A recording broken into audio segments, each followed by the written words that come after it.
Hello students. तो आइए आज हम बात करते हैं इलेक्ट्रोमैग्नेटिक इंडक्शन। इसका फर्स्ट डिवीजन करेंगे, इलेक्ट्रोमैग्नेटिक इंडक्शन। ठीक है, इसका हम लोग फर्स्ट डिवीजन करेंगे ध्यान से। ठीक है भाई, शॉर्टकट में क्या बोलते हैं, EMI, है ना। इसका फर्स्ट रिवीजन हम लोग करने वाले हैं। तो चलिए स्टार्ट करा जाए। सबसे पहली बात तो EMI जो है वो फैराडे ने बताया था। तो इसमें सबसे पहली बात हम लोग पढ़ते हैं मैग्नेटिक फ्लक्स।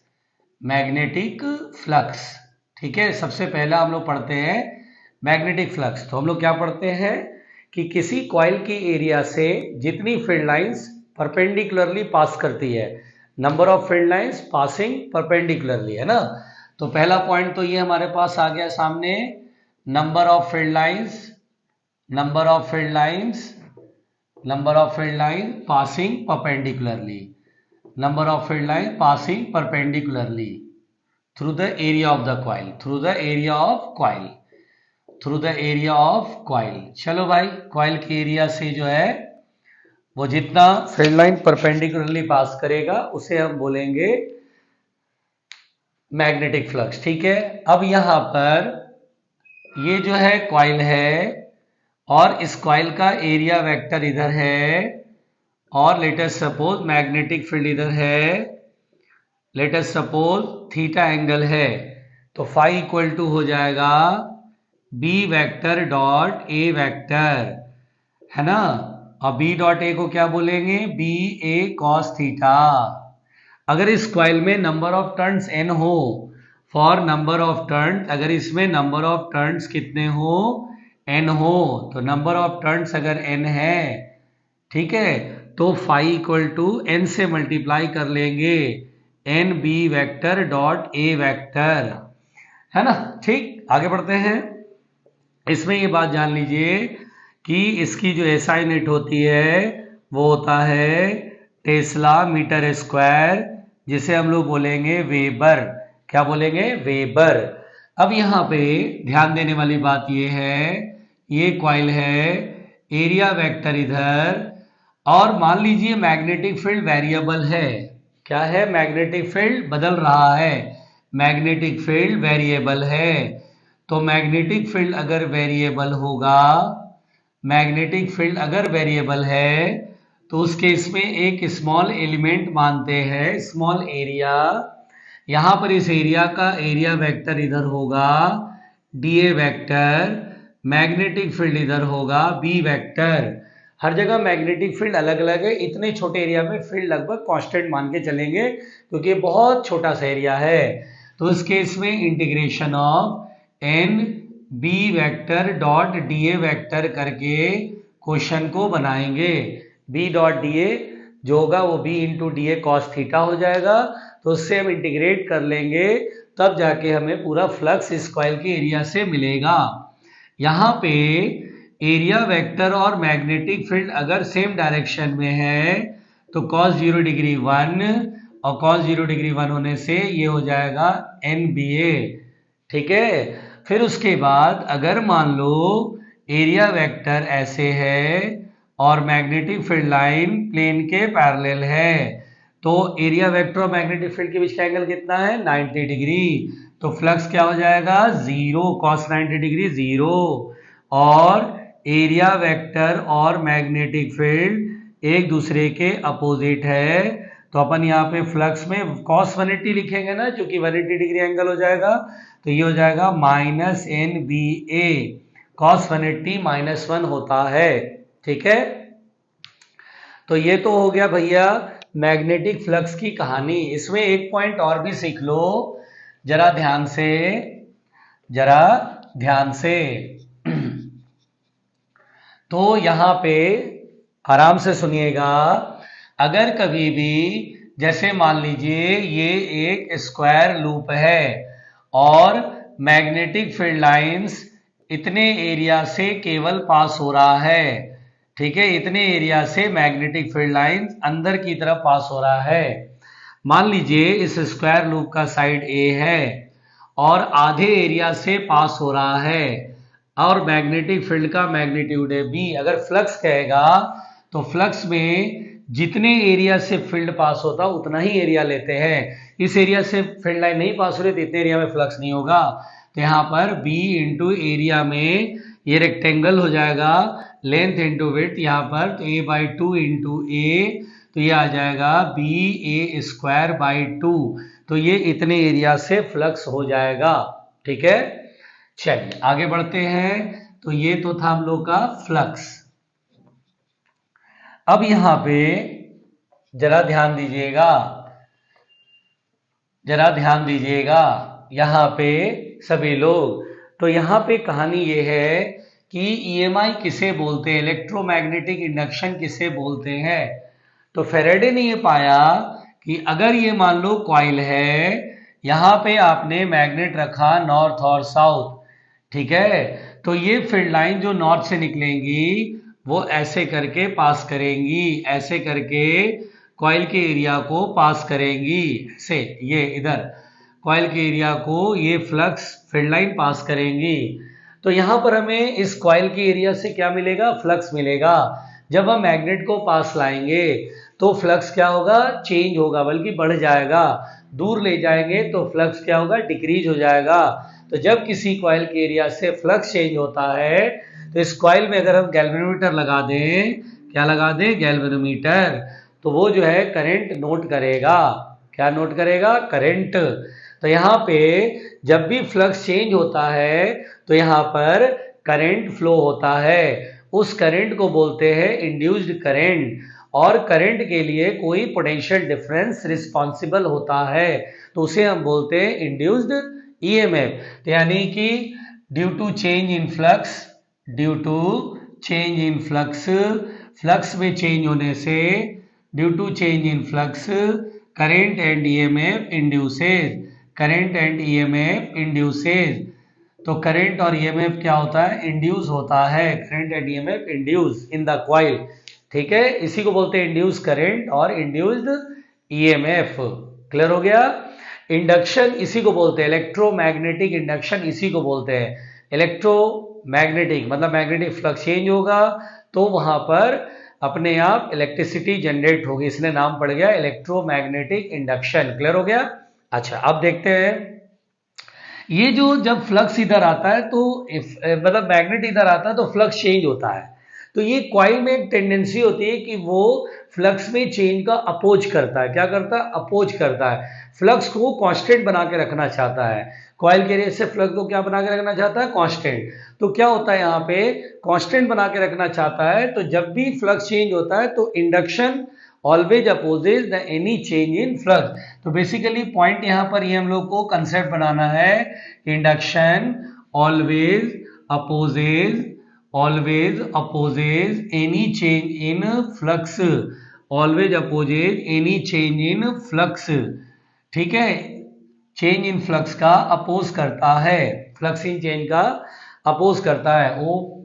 ठीक है, हाँ सही तो लिखा है भाई, opposes any change in flux. Basically उस कॉज का विरोध करता है, जिस उस कॉज, वो कारण, वो रीजन का विरोध करता, अपोज करता है जिसकी वजह से फ्लक्स चेंज हो रहा है। जैसे मैग्नेट की इधर आने से फ्लक्स चेंज हो रहा है तो इसमें इंडक्शन जो होगा, इलेक्ट्रिसिटी जो जनरेट होगी वो उस कॉज का अपोज करेगी जिसकी वजह से फ्लक्स चेंज हो रहा है। मैग्नेट इधर ला रहे हैं तो मैग्नेट को इधर आने से रोकेगा, इंडक्शन ऑलवेज रोकेगा। तो induction shows the inertia of electricity in the, induction shows the property of inertia in electricity, induction shows the property of, induction shows the property of inertia of electricity, property of inertia of electricity, inertia of electricity। ये simple कहानी है। तो ये है EMI। ठीक, आगे बढ़ते हैं। चलिए भाई सभी लोग ध्यान से देखेंगे, आराम से, बड़े आराम से, ओ भाई बड़े आराम से, ध्यान से, ध्यान से भाई, ध्यान से। चलो अब हम लोग पढ़ते हैं फैराडेज लॉ। तो फैराडेज लॉ क्या है, फैराडेज लॉ, फैराडे का नियम। तो फैराडे का नियम कहता है अगर किसी कॉइल से फ्लक्स चेंज होता है तो उस कॉइल में जो इंड्यूस्ड ईएमएफ होगा वो इंड्यूस्ड ईएमएफ होता है negative rate of change in flux. Change in flux के आगे माइनस लगा देते हैं। डी फाई क्या है? चेंज इन फ्लक्स, और डी टी क्या है? फ्लक्स में चेंज होने में जो टाइम लग रहा है वो है। तो negative rate of change of flux is called is equal to induced EMF. यही हमारा क्या है? फेरेडेज लॉ है। नेगेटिव साइन क्या शो करता है? नेगेटिव साइन शोज दैट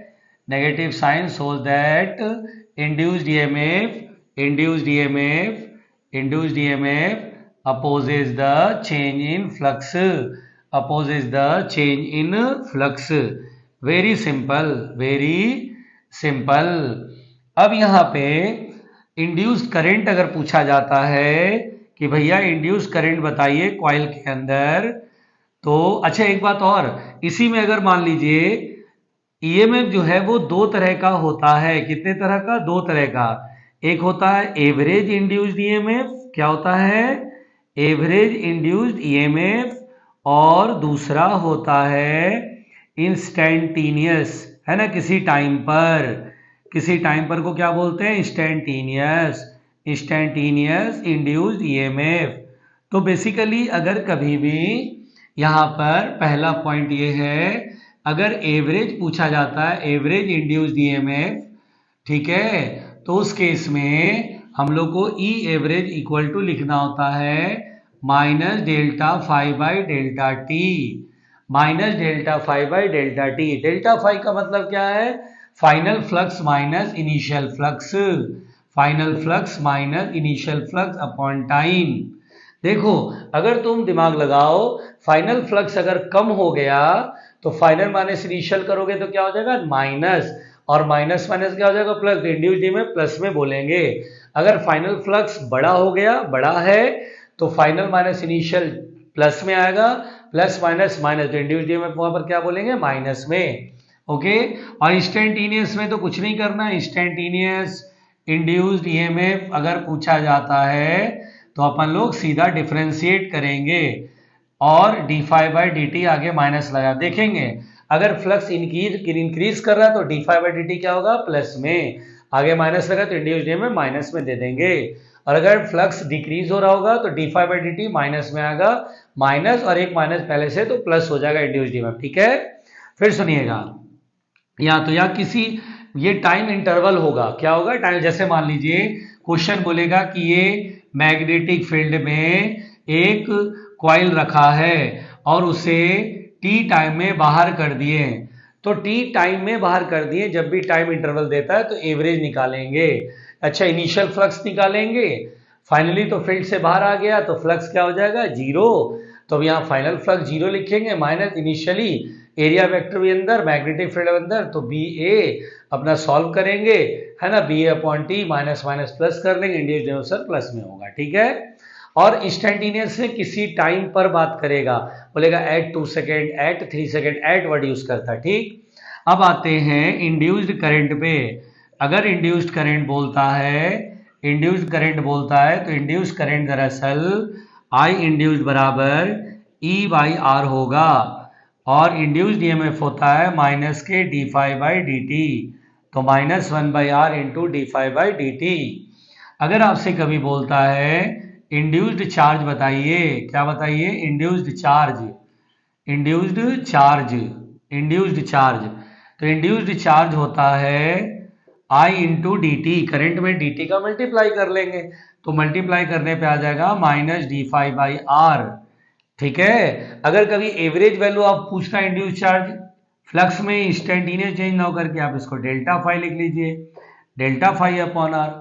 याद रखिएगा बेटा, इंड्यूस चार्ज टाइम पर डिपेंड नहीं करता है, इंड्यूस्ड ईएमएफ टाइम पर डिपेंड कर रहा है, इंड्यूस करंट टाइम पर डिपेंड कर रहा है कि कितने टाइम में फ्लक्स चेंज हो रहा है, but induce charge does not depend upon the कि टाइम के कितने टाइम में फ्लक्स चेंज हुआ। ठीक है। अब सुनिएगा ध्यान से।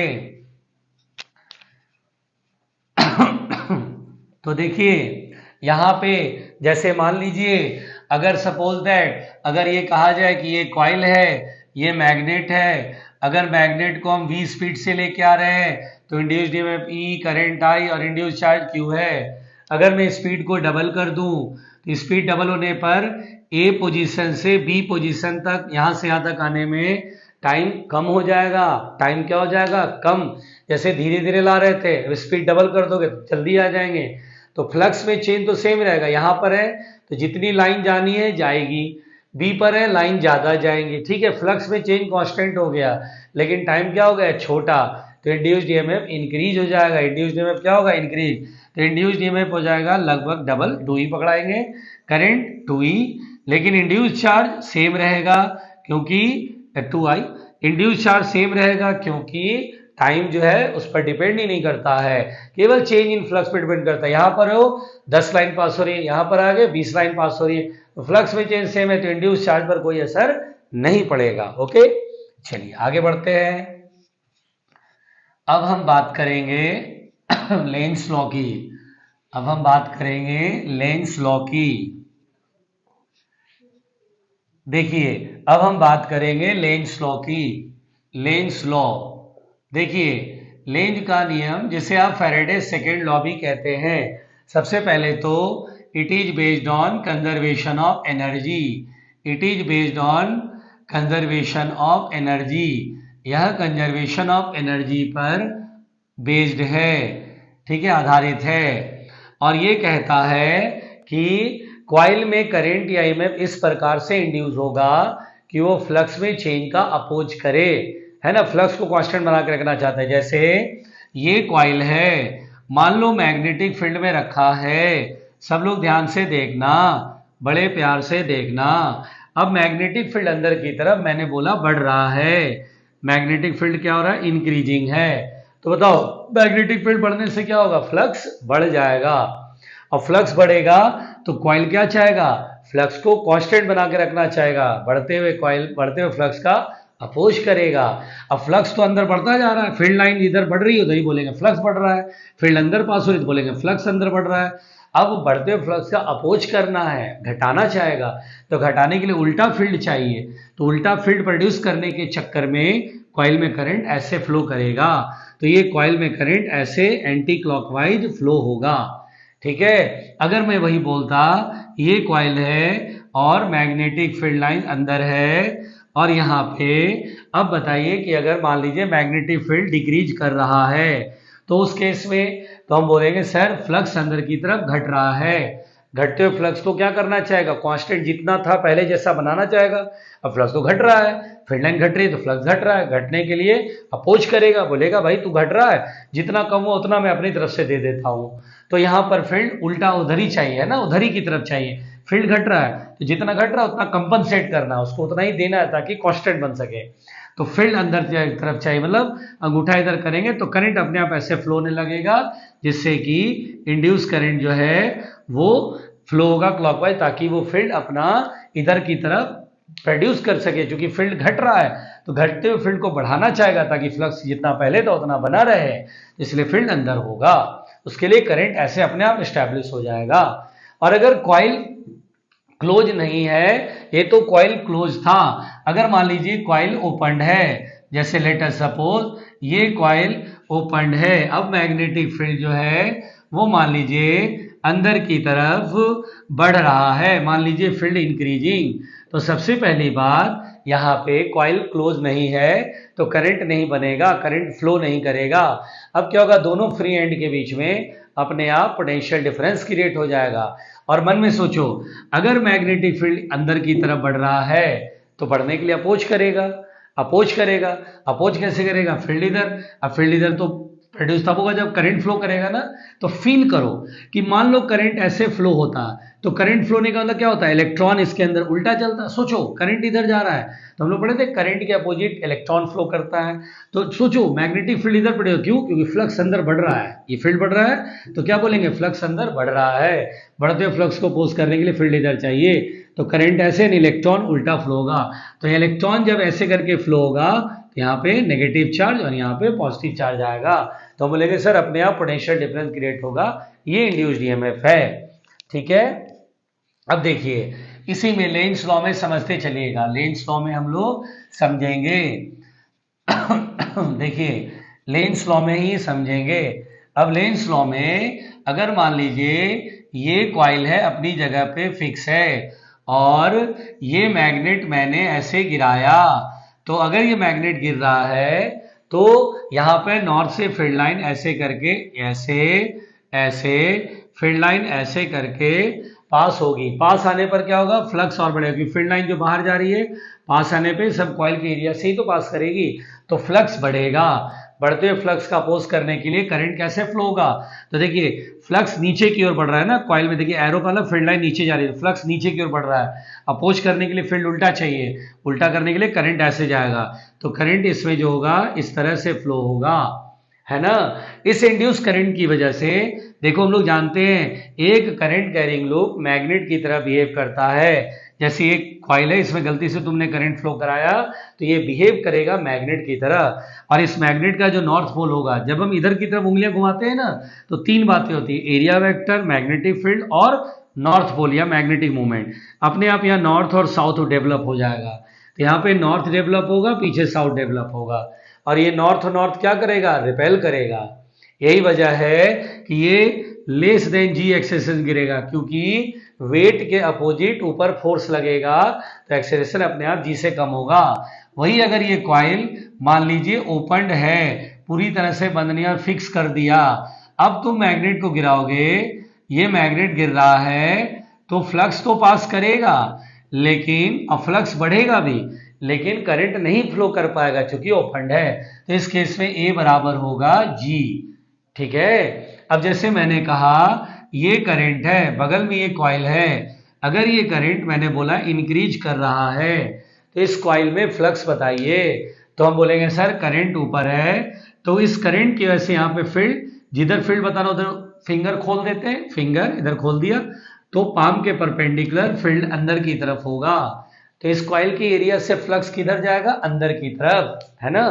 अब देखो फ्लक्स तो अंदर पता चल गया, पहला नंबर स्टेप फ्लक्स पता करना था, किधर जा रहा है, अंदर जा रहा है। अब करंट बढ़ेगा तो फील्ड क्या होगा, स्ट्रॉन्ग होगा, फील्ड और बढ़ जाएगा, तो फील्ड बढ़ने से फ्लक्स बढ़ेगा, तो अंदर की तरफ जो फ्लक्स हो रहा है क्या हो रहा है, बढ़ रहा है। तो बढ़ते हुए फ्लक्स अपोज करने के लिए अंगूठा इधर करेंगे, फील्ड इधर प्रोड्यूस करेगा, तो करंट ऐसे, इसमें इंड्यूस करंट क्या होगा, एंटी क्लॉकवाइज होगा। ठीक है। आइए अब हम यहाँ पर लेंस लॉ तो पढ़ चुके हैं, अब हम यहाँ पर पढ़ेंगे, ध्यान से सुनिएगा, ध्यान से सुनिएगा, induced EMF in some cases. क्या पढ़ेंगे, induced EMF in some cases, induced EMF in some cases.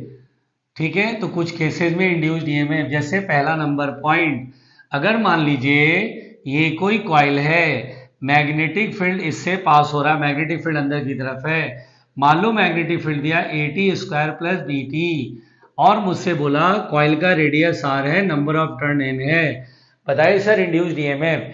तो बोलेंगे सर इंड्यूस्ड ईएमएफ जब भी कहेगा तो पहले फ्लक्स कैलकुलेट करेंगे, तो N मैग्नेटिक फील्ड भी अंदर और एरिया वेक्टर प्लेन के परपेंडिकुलर अंदर ही मान लो, तो NBA, A की जगह कितना लिखेंगे, πr², N × πr² रखेंगे, मैग्नेटिक फील्ड की वैल्यू लिख देंगे AT² + BT।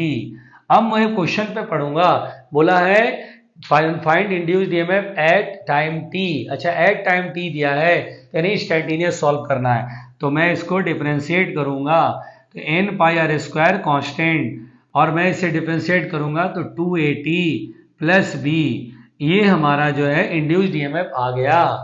दूसरे नंबर का पॉइंट इसमें, अगर कभी ऐसे बोले कि ये मैग्नेटिक फील्ड में यहाँ पर कॉइल रखा है और इसे t टाइम में बाहर कर दिया, इन टाइम t इसे बाहर कर दिया, मैग्नेटिक फील्ड भी, नंबर ऑफ टर्न हम n ले लेंगे, रेडियस r है। अब इंड्यूस्ड ईएमएफ बताइए, t टाइम में बाहर कर दिया, तो इस केस में जब भी देखेंगे t टाइम में there is the time gap, तो यहाँ पर हम पहले इनिशियल फ्लक्स निकालेंगे, तो NBA, एरिया वेक्टर अंदर फील्ड वेदर, एरिया की जगह πr², फाइनल फ्लक्स निकालेंगे, तो चूंकि फील्ड से बाहर आ गया फ्लक्स 0। अब मैं बोलूंगा सर इंड्यूस्ड ईएमएफ होता है minus final flux 0 minus initial flux NB πr²। Upon T, minus minus plus, तो ये आ जाएगा N B pi R square upon T. इस तरह से ये इंड्यूस्ड ईएमएफ आ गया, वो भी प्लस में। ठीक, चलिए भाई आगे बढ़ते हैं, नेक्स्ट पॉइंट पढ़ते हैं बड़े आराम से। ठीक है, चलो चलो ध्यान दो स्टडी पे। ठीक है, अब यहाँ पे सेकेंड पॉइंट जरा देखिए, थर्ड पॉइंट, अगर मान लीजिए ये जो है एक वायर फ्रेम है, इसमें ये वायर स्लाइड हो सकता है, मान लीजिए v वेलोसिटी से चला रहे हैं, मैग्नेटिक फील्ड अंदर की ओर है, मैग्नेटिक फील्ड अंदर की तरफ है। ठीक है, तो अब मुझसे कहेगा बताइए अगर v वेलोसिटी से l लेंथ का ये वायर है और इसका रेजिस्टेंस मान लीजिए r है। ठीक है, अब अगर इधर जा रहा है मुझसे बोलेगा बताइए induced EMF in the loop, और इंड्यूस करंट भी पूछ सकता है। तो देखिए हम कैसे निकालेंगे, तो मानेंगे x डिस्टेंस पर यहाँ पर है, किसी समय ये x डिस्टेंस है, तो देखिए हमें किसी टाइम पर इंड्यूस्ड ईएमएफ और करंट पूछ रहा है। ठीक है, पहले मेरा काम रहेगा फ्लक्स निकालना, तो इतने एरिया से फ्लक्स, मैग्नेटिक फील्ड मान लीजिए B है, तो पहले फ्लक्स निकालेंगे, फ्लक्स होगा n की वैल्यू तो 1 है, B और एरिया वेक्टर भी अंदर है तो B इंटू ए की वैल्यू कितना लिखेंगे, तो रेक्टेंगल है, length into breadth, x into L. अब मैं बोलूंगा सर जैसे जैसे आप आगे ले जाओगे x बदलेगा, तो इंड्यूस्ड ईएमएफ के लिए इसे मैं डिफरेंशिएट करूंगा, minus D phi by D T. अब इसे बी एल डिफरेंशिएट करेंगे D X by D T, time के रिस्पेक्ट में ना, तो D X by D T, D X by D T क्या देगा, वेलोसिटी, तो minus B L V. Minus बताता है कि इंड्यूस्ड ईएमएफ बढ़ते फ्लक्स का अपोज कर रहा है, यानी इंडक्शन इस तरह से होगा कि फ्लक्स कम हो सके, क्योंकि फ्लक्स बढ़ रहा है तो घट सके। ठीक है, जितना तो अपना कांस्टेंट बना के रखना चाहता है। तो मैग्नीट्यूड अगर मैं बोलूं तो बी एल वी बोलूंगा, अगर इंड्यूस करंट बोलेगा तो एकदम ओम्स लॉ लगाना है, ईएमएफ अपॉन रेजिस्टेंस आर है, तो ईएमएफ की वैल्यू हो जाएगा B L V upon R. इस तरह से मैंने इसमें इंड्यूस्ड ईएमएफ भी निकाल लिया और ये इंड्यूस करंट भी निकाल लिया। चौथी बात, अगर कभी मान लीजिए कोई कॉइल, चाहे वो सर्कुलर शेप का कॉइल हो चाहे वो स्क्वायर शेप का कॉइल हो, अगर मान लीजिए मैग्नेटिक फील्ड में रखा है और यहाँ पर एक रॉड लगाएं, ये रॉड इस सर्कुलर लूप के डायमीटर के लॉन्ग ऐसे इसे हिंज कर दिया, फिक्स कर दिया, और रॉड को ऐसे घुमा रहे ओमेगा एंगुलर वेलोसिटी से, magnetic field B, radius R, number of turn N। अब जब हम ऐसे घुमाएंगे तो एरिया वेक्टर और मैग्नेटिक फील्ड के बीच का एंगल चेंज होगा ना चेंज। तो यहाँ पे फ्लक्स पूछा जाएगा, पहले तो ईएमएफ कह रहा है तो इसके लिए पहले फ्लक्स निकालेंगे, तो NBA कॉस थीटा लिखेंगे, और शुरुआत में मान के चल रहे एरिया वेक्टर और मैग्नेटिक फील्ड, एरिया वेक्टर इधर ही मैग्नेटिक फील्ड इधर ही सेम डायरेक्शन में, तो टी टाइम में यहाँ पहुंच गया, तो टी टाइम में एंगल जो घूमेगा ओमेगा टी एंगल घूम जाएगा, तो थीटा की जगह ओमेगा टी, और अब मैं इसको डिफरेंशिएट करूंगा, थीटा की जगह ओमेगा टी, तो इंड्यूस्ड ईएमएफ होगा minus D phi by D T, तो एन बी ए कॉस का डिफरेंशिएशन होता है माइनस साइन ओमेगा टी और फिर ओमेगा टी का ओमेगा, तो इंड्यूस्ड ईएमएफ हो जाएगा माइनस माइनस प्लस नवाब साइन ओमेगा टी। ये सबको याद रखना है, this is the maximum induced EMF. अगर आपसे कभी बोलता है कि कॉइल घूम रहा है मैग्नेटिक फील्ड में, तो पहले इंड्यूस्ड ईएमएफ का फॉर्मूला क्या याद रखना है, नवाब साइन ओमेगा टी, एन क्या है नंबर ऑफ टर्न, बी क्या है मैग्नेटिक फील्ड, ए क्या है एरिया ऑफ द कॉइल जो कि पाई स्क्वायर लिख लोगे, ओमेगा क्या है angular velocity, sign omega T. अगर मुझसे कहेगा मैक्सिमम इंड्यूस्ड ईएमएफ बताइए इस कॉइल में, रोटेटिंग कॉइल में, तो आंसर देना है नवाब। ठीक है, ये हमारा मैक्सिमम इंड्यूस्ड ईएमएफ होता है। क्लियर? आइए भाई आगे पढ़ते हैं बड़े आराम से आगे बढ़ते हैं, घबराने का नहीं। अब हम यहां पर मोशनल ईएमएफ पढ़ेंगे, क्या पढ़ेंगे, मोशनल ईएमएफ। तो मोशनल ईएमएफ, ठीक है, मोशनल ईएमएफ में मोशन के कारण जो ईएमएफ डेवलप होता है, जैसे रॉड है मैग्नेटिक फील्ड में चलाते हो, ठीक है, मैग्नेटिक फील्ड में चलाते हो, एल लेंथ का रॉड है मैग्नेटिक फील्ड में चलाते हो, तो जैसे ही चलता है तो इसमें जो इलेक्ट्रॉन है नेगेटिव चार्ज, सोचो मैग्नेटिक फील्ड में चल रहा है, क्यों? कंडक्टिंग रॉड है, ये कैसा रॉड है? Conducting rod. अगर ये कंडक्टिंग रॉड है और इसको मैं चला रहा हूं तो इसमें इलेक्ट्रॉन चलेगा, तो इस पर मैग्नेटिक फोर्स लगेगा, मैग्नेटिक फील्ड वेलोसिटी, तो इलेक्ट्रॉन है तो फोर्स ऊपर के बजाय उल्टा कर लेंगे, तो यहाँ पे अपने आप नेगेटिव चार्ज इंड्यूस होगा या पॉजिटिव चार्ज, ठीक है ना? तो मोशन की वजह से जो ईएमएफ डेवलप हो रहा है, पोटेंशियल डिफरेंस जो डेवलप हो रहा है, उसे बोलते हैं मोशनल ईएमएफ। और मोशनल ईएमएफ का फॉर्मूला होता है V cross B vector dot L vector, V cross B vector dot L vector. यहाँ पे मोशनल ईएमएफ में पहली बात, अगर कभी भी देखिए वेलोसिटी, लेंथ और मैग्नेटिक फील्ड तीनों म्यूचुअली परपेंडिकुलर हैं। अगर आप थोड़ी देर के लिए एक्स एक्सिस, वाई एक्सिस और इसे जेड एक्सिस मान लें, तो जब तीनों परपेंडिकुलर होता है तो मोशनल ईएमएफ आपको लिखना है VBL, यानी दोनों एंड के बीच का पोटेंशियल डिफरेंस VBL होगा। अगर आपसे कहेगा कौन सा एंड हाई पोटेंशियल पे, कौन सा एंड लो पोटेंशियल, जैसे मान लीजिए M है, ये N है, तो कौन सा एंड हाई, कौन सा एंड लो, तो बिल्कुल फ्लेमिंग्स लेफ्ट हैंड रूल लगाइए, ये मैग्नेटिक फील्ड, ये वेलोसिटी और ये हाई पोटेंशियल की तरफ होगा, तो ये मैग्नेटिक फील्ड अंदर, वेलोसिटी, तो अंगूठा ऊपर आ रहा है ना, देखिए ऐसे मैग्नेटिक फील्ड वेलोसिटी, तो थंब ऊपर की तरफ, M is at high potential, यानी बेसिकली आपको मिल गया Vm minus Vn is equal to VBL, ठीक है? दूसरी बात, आप हमेशा इसे याद रखिएगा, अगर तीनों क्वांटिटी में, कौन कौन? वेलोसिटी, मैग्नेटिक फील्ड और लेंथ, तीनों में अगर कोई भी दो पैरेलल हो जाए, जैसे मैं कहूं वेलोसिटी इधर, मैग्नेटिक फील्ड भी इधर ही है और लेंथ ऐसे, अब बताएगा मोशन ईएमएफ दोनों एंड के बीच में पोटेंशियल डिफरेंस, तो हम बोलेंगे सर पोटेंशियल डिफरेंस जीरो, यानी मोशन ईएमएफ यहाँ जीरो होगा। यदि मान लीजिए ऐसे है, वेलोसिटी इधर, ठीक है, लेंथ भी इधर ही और मैग्नेटिक फील्ड मान लो अंदर है, तो यहाँ कौन पैरेलल है जल्दी बताओ? तो पैरेलल है वेलोसिटी और लेंथ, तो यहाँ पे फिर से मोशन ईएमएफ जी, इन तीनों में कोई भी दो पैरेलल हो जाए बस खेल खत्म।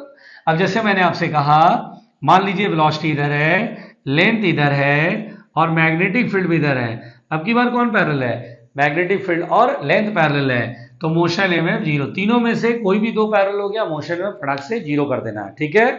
आगे बढ़ते हैं, देखिए इसी में मोशन ईएमएफ के अंदर ही, ओए भैया क्या क्या हो रहा है, ये क्या हो रहा है भैया, ये क्या हो रहा है? कुछ नहीं पढ़ाई हो रहा है, ओके पढ़ाई हो रहा है तो ठीक है भाई। नेक्स्ट पॉइंट, चौथी बात, जरा ध्यान दीजिएगा आराम से, अगर मान लीजिए या तीसरी बात है तो तीसरी बात कर लेते हैं, टेंशन नहीं लेने का भाई। अब जैसे देखिए यहां पर अगर मैंने कहा ये रजिस्टर है और ये रॉड है, ठीक है, ये मेटेलिक फ्रेम है और ये स्लाइडिंग रॉड है, अब ये यहां पर मान लीजिए ऐसे है और इसे मैंने इधर की तरफ v वेलोसिटी दिया, इधर की तरफ, ठीक है, तो अब देखिए जैसी v वेलोसिटी दोगे तो एक तो फ्लक्स के मेथड से हम लोग सॉल्व कर लेंगे, नहीं तो दूसरा मेथड है, ये रॉड चल रहा है सर मैग्नेटिक फील्ड में, तो सर ये M और N इन दोनों पॉइंट के बीच में पोटेंशियल डिफरेंस क्रिएट हो जाएगा, है ना? तो आप क्या कर सकते हैं, फॉर सेक ऑफ सिंप्लिसिटी, ये रजिस्टर और इसे आप सेल की तरह मानेंगे, कैसा मानेंगे? सेल की तरह। तो यहाँ पर M is at high potential, कैसे देखते हैं M हाई पोटेंशियल, देख लेते जरा, मैग्नेटिक फील्ड, वेलोसिटी, ओए N is at high potential, sorry, तो N की तरफ, M की तरफ नेगेटिव और N की तरफ पॉजिटिव, ये और ये में VBL होगा, यानी स्लाइडिंग रॉड एक सेल की तरह काम करेगा। और देखिए प्लस माइनस कैसे मैंने किया, फ्लेमिंग इलेक्ट्रॉन रूल से, मैग्नेटिक फील्ड, वेलोसिटी, तो N हाई पोटेंशियल पे, उधर की तरफ पॉजिटिव, इधर की तरफ नेगेटिव, और अगर इस रॉड में भी कोई रेजिस्टेंस है तो उसको सेल का इंटर रेजिस्टेंस समझ के चल लेंगे, तो करंट गएगा तो करंट निकाल लेंगे, लो भाई करंट निकाल लेते हैं, तो I बराबर EMF upon total resistance R plus small r होगा, दोनों सीरीज की तरह ट्रीट करते हैं। अच्छा, तो इसमें करंट जाएगा, करंट किधर जाएगा? ऐसे करके, इसको बोलते हैं क्लॉकवाइज डायरेक्शन में करंट फ्लो करेगा। अच्छा, क्लॉकवाइज डायरेक्शन में करंट फ्लो करेगा, ये समझ में आ गया। दूसरी बात, ये कोई करंट कैरिंग वायर हो गया, मैग्नेटिक फील्ड में रखा, तो हम लोग जानते हैं मैग्नेटिक फील्ड में मैग्नेटिक फोर्स लगेगा, मैग्नेटिक फोर्स दो जगह लगता है, या तो चार्ज मूव करे तो मैग्नेटिक फोर्स लगता है, या करंट कैरिंग वायर हो तो मैग्नेटिक फोर्स लगेगा। तो करंट कैरिंग वायर है, मैग्नेटिक फोर्स लगेगा। मैग्नेटिक फोर्स किधर लगेगा? फ्लेमिंग इलेक्ट्रॉन रूल से देखो, जिसको मैग्नेटिक इफेक्ट ऑफ करंट पढ़ा हो उसको बहुत आसान लगेगा। मैग्नेटिक फील्ड इधर, मिडिल फिंगर करंट की तरफ, तो फोर्स इधर, यानी इस वायर को जब तुम इधर चलाओगे v वेलोसिटी से तो इस पे मैग्नेटिक फोर्स लगेगा। अगर आपसे पूछा जाएगा एक्सटर्नल फोर्स कितना लगाए ताकि कांस्टेंट वेलोसिटी चले, तो एक्सटर्नल फोर्स हमें इधर लगाना पड़ेगा। तो अगर आपसे बोलेगा external force required to move with constant velocity, external force required to move with constant velocity, move with constant velocity, आराम से कांस्टेंट वेलोसिटी, तो इसमें F external should be equal to magnetic force, और मैग्नेटिक फोर्स होता है ILB। Current की value ये है, तो V B² L² upon total distance R plus small r। I की वैल्यू उठा के यहाँ पुट कर दिया। अगर कहेगा पावर कितना रिक्वायर्ड होगा, पावर कितना एग्जर्टेड होगा, एक्सटर्नल एजेंट वर्क करेगा तो यानी पावर एग्जर्ट होगा। पावर कहेगा तो power F external into V, है ना, यानी F एक्सटर्नल जितना उसका V का मल्टीप्लाई कर लेंगे तो पावर हो जाएगा V² L² upon R plus small r। ये हो गया भैया पावर, जो कि दिल पे नहीं लेना है, जो कि दिल पर नहीं लेना है भाई। चलो आओ नेक्स्ट पॉइंट पे बात करें,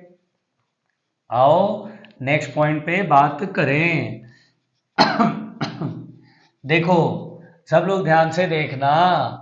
नेक्स्ट पॉइंट देखो, जैसे मान लो अगर मैग्नेटिक फील्ड में अगर कोई क्लोज लूप मोशन करेगा, है ना, ये क्लोज लूप मोशन करेगा तो अपन बोलेंगे मोशन ईएमएफ 0 होगा। ठीक है, मतलब motion EMF, uniform magnetic field है, अगर ये मोशन करेगा मोशन ईएमएफ 0। नेक्स्ट पॉइंट, अगर मैग्नेटिक फील्ड में कोई रॉड टेढ़ा मेढ़ा होगा ऐसे, ठीक है, और v वेलोसिटी से चल रहा है, तो क्या करना है, दोनों एंड को मिला देना है, एक रॉड की तरह मानना है। और ये चीज भूल जाना, एल लेंथ है तो सीधा देखना वेलोसिटी लेंथ और मैग्नेटिक फील्ड परपेंडिकुलर है म्यूचुअली, तो वी बी एल कर देना है। ठीक है, अगर मान लीजिए ऐसा क्वेश्चन मिल जाए, ये रॉड है और इसमें वेलोसिटी ऐसे है थीटा एंगल पे और मैग्नेटिक फील्ड अंदर है, तो आप देख पा रहे हैं यहां पर वेलोसिटी लेंथ के साथ 90 डिग्री पे नहीं है, तो वेलोसिटी का एक कंपोनेंट लेंथ के परपेंडिकुलर, लेंथ के पैरेलल, ये v cos थीटा और ये v sin थीटा, सॉरी ये v sin थीटा होगा। तो मोशन ईएमएफ यहां पर लिखेंगे v sin theta into B into L. तो मोशन ईएमएफ समझ में आ गया, बहुत सिंपल है, बहुत आसान है। ठीक, चलो भाई आगे बढ़े। आइए इसी में अभी थोड़ा सा और कहानी, एक दो बात और समझा देते हैं जो कि आपको ध्यान रखना है। जैसे मान लीजिए अगर कभी भी रॉड रोटेट कर रहा हो, जैसे ये रॉड है और ये रोटेट हो रहा है ओमेगा एंगुलर वेलोसिटी से मैग्नेटिक फील्ड में, तो यहां पर मोशन है, मैग्नेटिक फील्ड अंदर है। ठीक है, मैग्नेटिक फील्ड अंदर है भैया, यूनिफॉर्म मैग्नेटिक फील्ड है। तो यहाँ पे एल लेंथ का रॉड है, मोशन ईएमएफ पूछता है, तो मोशन ईएमएफ का फॉर्मूला होता है half B omega L square. Motion EMF क्या होता है, दोनों एंड के बीच का पोटेंशियल, जैसे ये एम है और ये एन है। अब मैं बोलूँ एम का पोटेंशियल हाई कि एन का पोटेंशियल हाई, तो देखो कैसे पता करते हैं। ओमेगा इधर मतलब वेलोसिटी इधर है, तो फ्लेमिंग्स लेफ्ट हैंड रूल से मैग्नेटिक फील्ड अंदर, वेलोसिटी इधर, अंगूठा हाई पोटेंशियल की तरफ बताता है, तो V M minus V N basically हमारे पास है half B omega L square.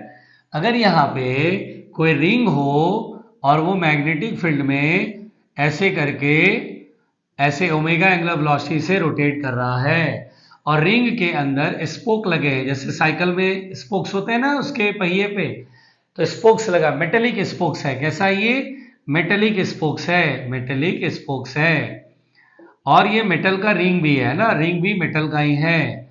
अब मुझसे कहेगा सेंटर और पेरीफेरी के किसी पॉइंट के बीच में मोशन पोटेंशियल डिफरेंस, तो potential difference Vp minus D O ये इसको एक स्पोक को एक रॉड की तरह मानना, और रॉड जब चलता घूमता है, रोटेट करता है, तो half B omega R square लिखना है। रेडियस आर स्क्वायर है ना, यहाँ लेंथ एल था, यहाँ आर है, आर लेंथ का स्पोक समझ लो।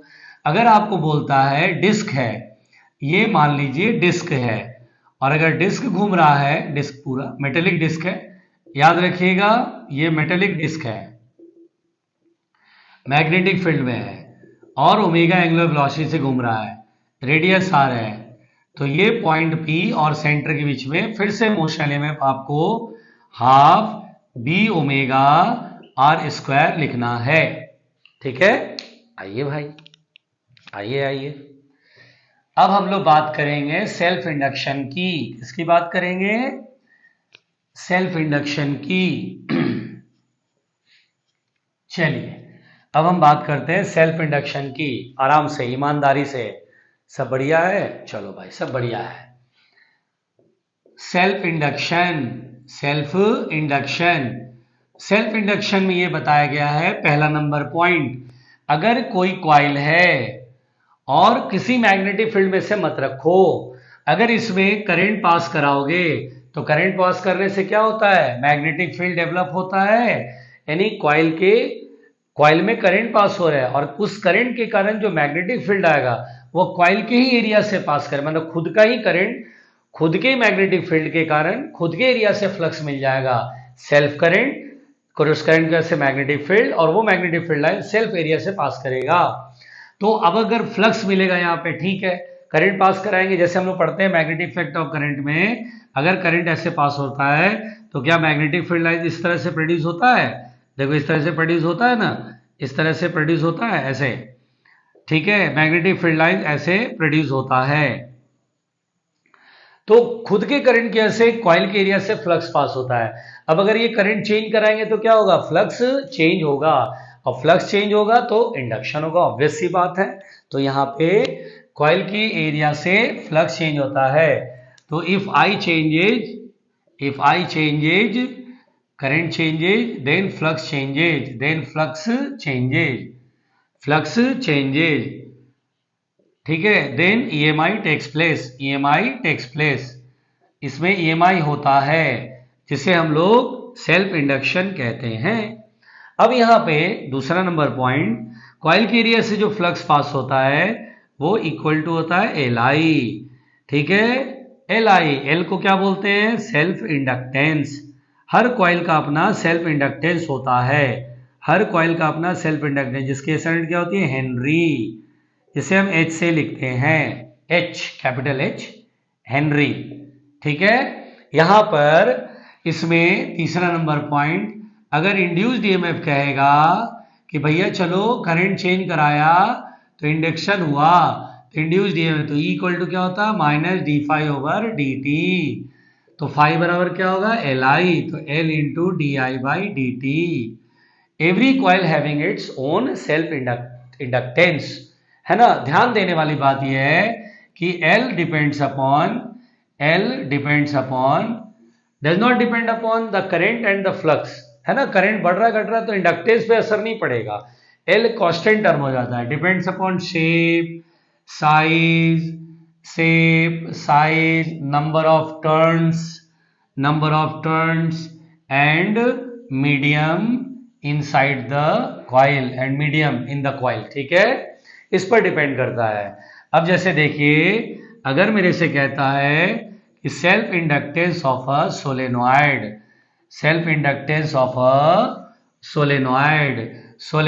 का सेल्फ इंडक्टेंस, है ना, तो ये सोलेनॉइड है। अब इसमें अपन करंट भेजेंगे, तो करंट भेजने से क्या होगा? मैग्नेटिक फील्ड प्रोड्यूस होगा, और मैग्नेटिक फील्ड की वजह से फ्लक्स मिलेगा, करंट चेंज करोगे फ्लक्स चेंज होगा, इसी फ्लक्स चेंज होगा इंडक्शन हो जाएगा। अगर मुझसे कहता है सेल्फ इंडक्टेंस, फॉर्मूला क्या होता है? μ0 N²A/L। पहले तो इस फॉर्मूले को जान लो। इसमें कैपिटल N क्या है? टोटल नंबर ऑफ टर्न्स, ठीक है। A is the area of cross section, बड़े प्यार से। भाई दिख रहा है कि नहीं दिख रहा है, पहले ये भी तो देख लें। हाँ भाई चल रहा है, चल रहा है, चल रहा है, चल रहा है। जरा इंक भर लूँ, यहीं पर हूँ, कहीं जाऊँगा नहीं, टेंशन मत लेना। ठीक है, अपन इधर ही छे भाई, अपन इधर ही छे। ओ भाई ओ भाई ओ भाई, जा रहा है, जा रहा है, जा रहा है, जा रहा है। बहुत बढ़िया। तो आप बड़े अच्छे हैं, आप बड़े अच्छे हैं, मजे से। कैसा? मजे से। ठीक। 2 घूंट पानी भी तो बनता है यार, ऐसा मत करो यार, 2 घूंट पानी भी तो बनता है।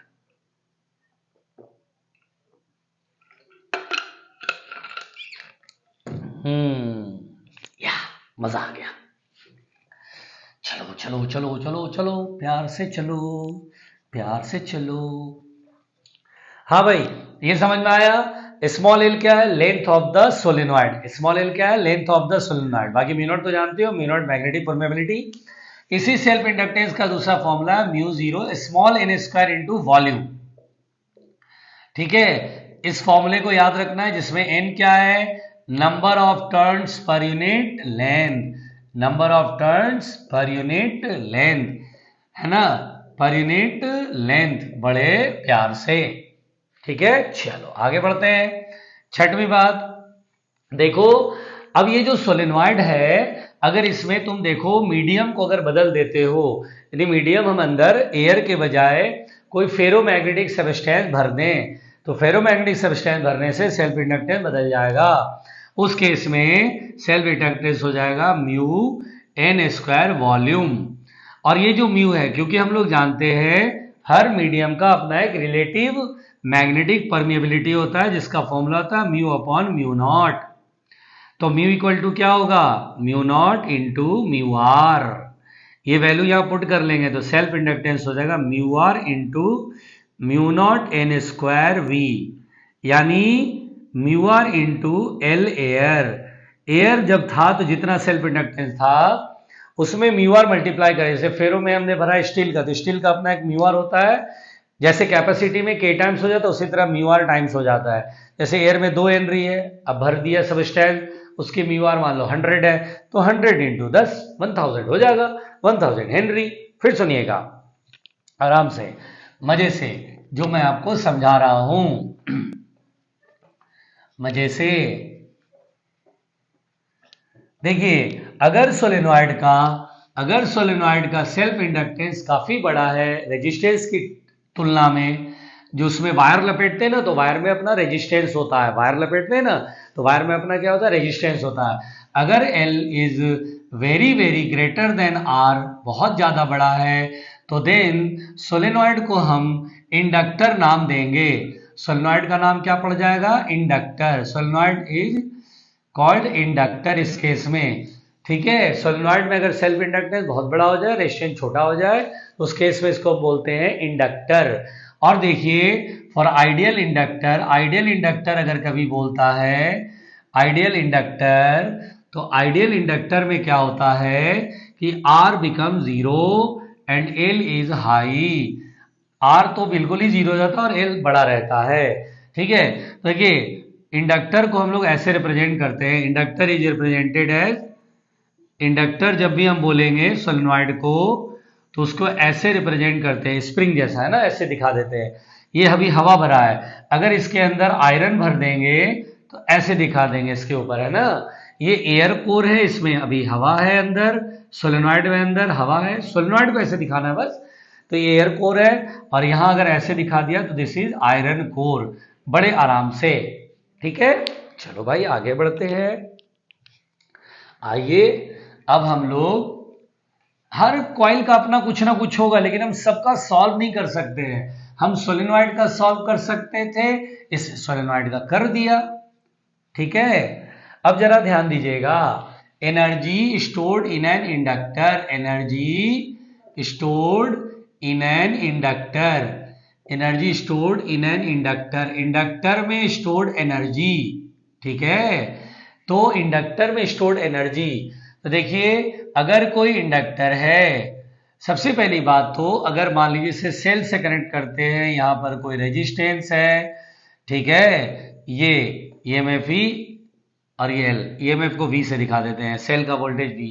तो यहां पर क्या होता है, जब करंट पास होता है तो इसमें ये तो सोलेनॉइड है, अंदर मैग्नेटिक फील्ड होगा। और जब भी कभी मैग्नेटिक फील्ड होता है सोलेनॉइड में यानी इंडक्टर में, तो हम बोलते हैं मैग्नेटिक एनर्जी होता है। तो यहाँ पर इंडक्टर में जो एनर्जी मिलती है, स्टोर होती है, वो in the form of magnetic field, stores in the form of magnetic energy यानी यहाँ पर मैग्नेटिक एनर्जी के रूप में स्टोर होती है एनर्जी इंडक्टर के अंदर। और मैग्नेटिक एनर्जी का फॉर्मूला होता है U equal to half LI², है ना। उस समय जो भी करंट जा रहा हो उस करंट पर इसमें जो एनर्जी होगी वो होगी हाफ LI²। एनर्जी डेंसिटी भूलेगा, एनर्जी डेंसिटी इसको तो हम लोग स्मॉल यू से दिखाते हैं। ये होता है एनर्जी स्टोर्ड अपॉन वॉल्यूम, और इसको सॉल्व करते हैं तो कितना था फॉर्मूला, B² अपॉन 2μ0। ठीक है, ये energy density, energy stored per unit volume का फॉर्मूला है। ठीक है, आइए नेक्स्ट पढ़ते हैं बिल्कुल ध्यान से। आइए नेक्स्ट पढ़ते हैं बिल्कुल ध्यान से, बिल्कुल ध्यान से भैया। ओ भाई नेक्स्ट क्या है, ग्रोथ ऑफ करंट। अच्छा पहले तो एक काम कर लेते हैं, सीरीज ग्रुपिंग यानी ग्रुपिंग ऑफ इंडक्टर्स पहले सिंपल है, इसको भी देख लेते हैं। ग्रुपिंग ऑफ इंडक्टर्स, इंडक्टर्स की ग्रुपिंग। पहला है सीरीज ग्रुपिंग। क्या है, सीरीज ग्रुपिंग। बड़े आराम से ये इंडक्टर है, ये दूसरा इंडक्टर है सीरीज में, तो इन दोनों का हटा के एक इंडक्टर लगाएंगे जो सेम इफेक्ट प्रोड्यूस करेगा। तो एल इक्विवेलेंट क्या लिखेंगे, L1 प्लस L2, जितने भी सीरीज है ऐसे बिल्कुल रेजिस्टेंस की तरह। ठीक है, ये दोनों दूर है एक दूसरे से, एक दूसरे पे असर नहीं दिखा रहे हैं, वरना वो म्यूचुअल इंडक्शन हो जाएगा। और यहाँ पे पैरेलल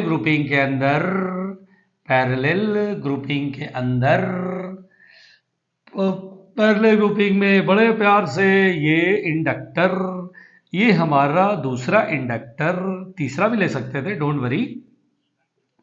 तो यहां पे इक्विवेलेंट हो जाता है 1/L equivalent equal to 1/L1 1/L2 plus dot dot dot, ये हमारा इक्विवेलेंट इंडक्टेंस होता है।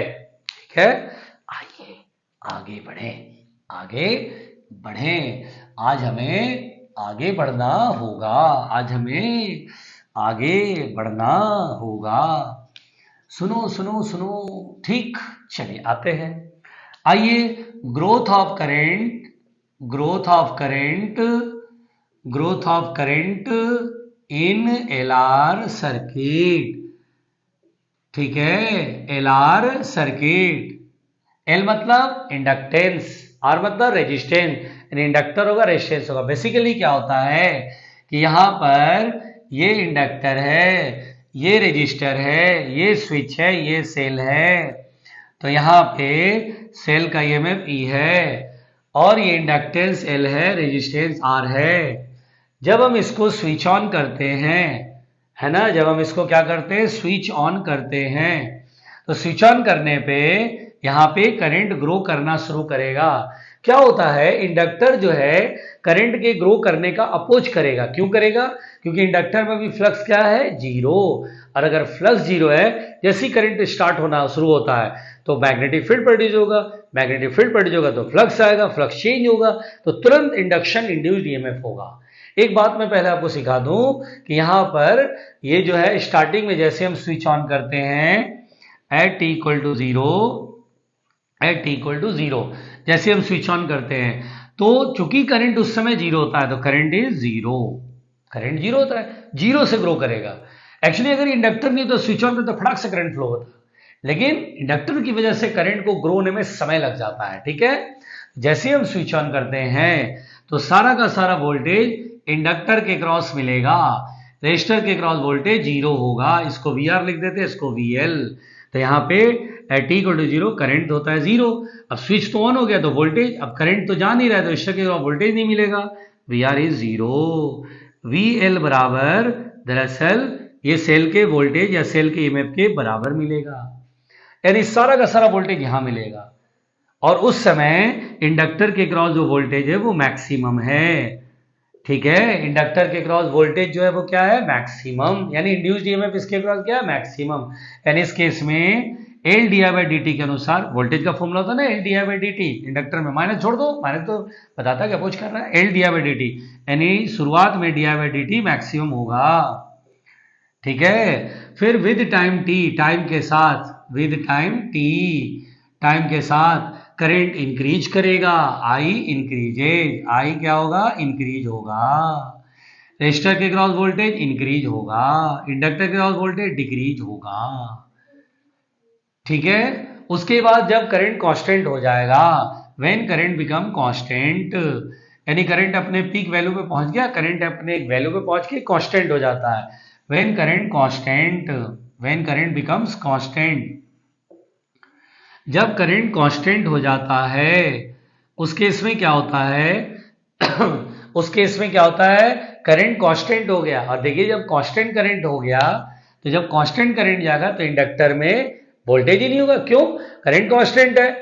अब सोलेनॉइड में कांस्टेंट करंट है तो मैग्नेटिक फील्ड भी कांस्टेंट, तो इसके एरिया से फ्लक्स भी कांस्टेंट, फ्लक्स बदलेगा नहीं तो इंडक्शन ही नहीं होगा।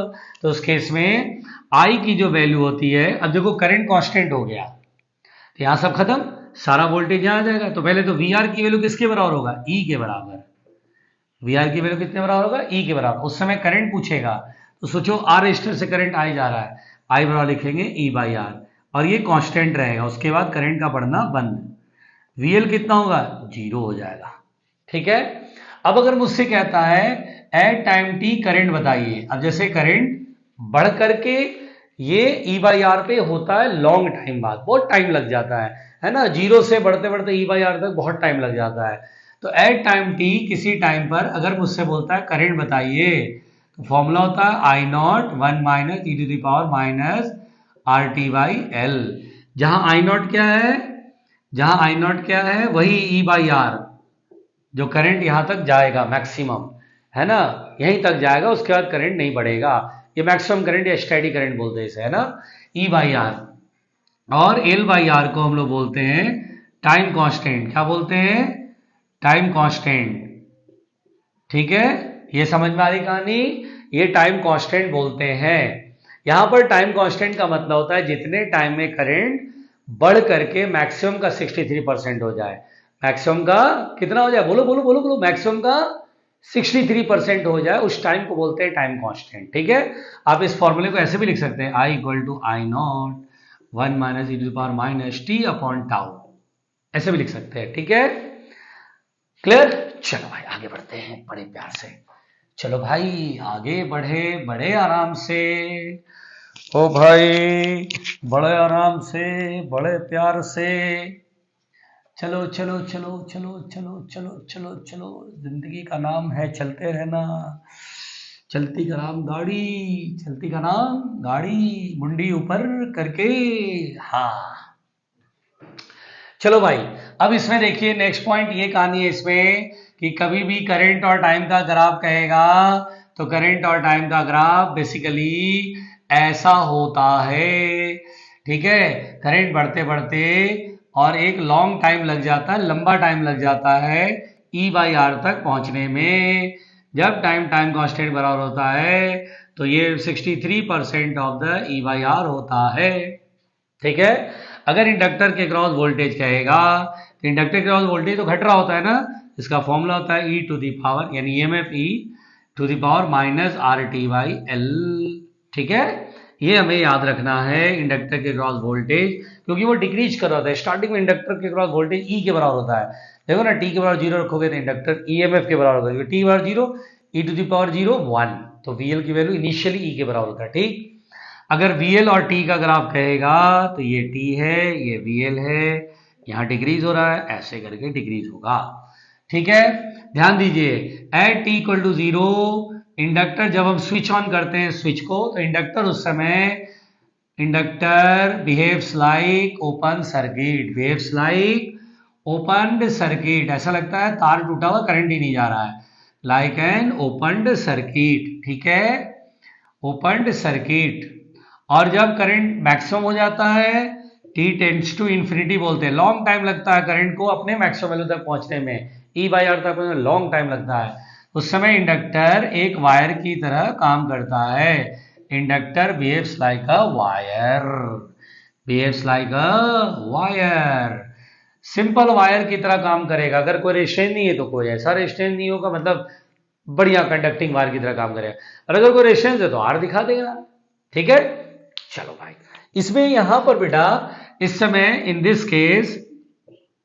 Case circuit is in steady state, in this case circuit is in steady state, circuit is in steady state.